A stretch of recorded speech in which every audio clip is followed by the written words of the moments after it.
On sent que c'est une obsession chez le président russe. Oui, bien sûr, parce que c'est en fait la population, c'est aussi un élément de la puissance. C'est que la Russie a perdu la moitié de sa population après l'éclatement de l'Union soviétique. Bon, elle a perdu aussi des territoires. Et donc, effectivement, depuis le début, son obsession est de renverser cette tendance. Il y a une politique nataliste depuis très longtemps qui n'a jamais fonctionné et qui ne fonctionnera jamais en réalité. Et dans aucun pays.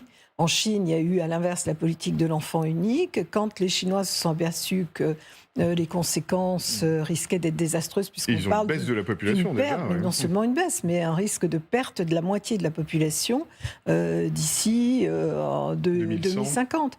Oui, 2100, pardon. En 2100, ils doivent être 900 millions. Non, absolument. Et donc, aujourd'hui, ils ont une politique nataliste. Donc, ils ont autorisé 2 enfants, puis 3. Et puis, en fait, ça ne marche pas. Donc, en réalité, les individus, les femmes en particulier, font ce qu'elles considèrent être bien pour elles. Donc, il peut y avoir une loi décourageant l'avortement, encourageant les familles nombreuses, mais ça ne va pas renverser cette tendance. Oui. Alors, c'est vrai aussi dans nos sociétés d'Europe occidentale. 1,5, je crois que c'est le taux en Allemagne, peut-être plus ou moins, ou en Italie. Et en Italie, oui. Et peut-être même en Espagne. Dans beaucoup d'autres pays d'Europe de l'Est, d'ailleurs. Il faudrait comparer avec le taux en Bulgarie, Hongrie et autres. Alors, oui, mais on n'a pas des présidents qui, à la télévision, demandent de faire plus d'enfants. Alors, la France était très fière parce qu'elle était un peu au-dessus, avec l'Irlande, je crois. Mais elle est passée en dessous de... Elle doit être à 1,8 aujourd'hui, alors qu'on était à 1,9.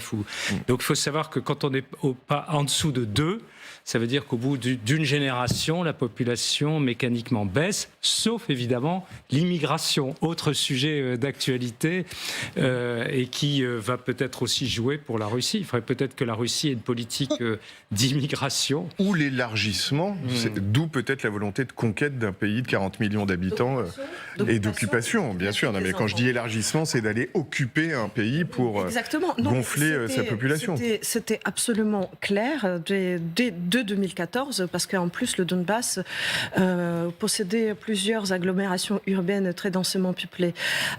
Et pour revenir juste à la natalité russe, il faut quand même pas oublier, il faut le dire très clairement, que la Russie n'a pas le même problème de natalité partout. Il y a des régions et il y a des groupes qui ont une natalité extrêmement forte, et il s'agit bel et bien des Russes, mais sauf qu'ils sont caucasiens et musulmans, et comme la société russe est très xénophobe et raciste, personne ne souhaite la Russie de l'avenir avec ces Russes-là.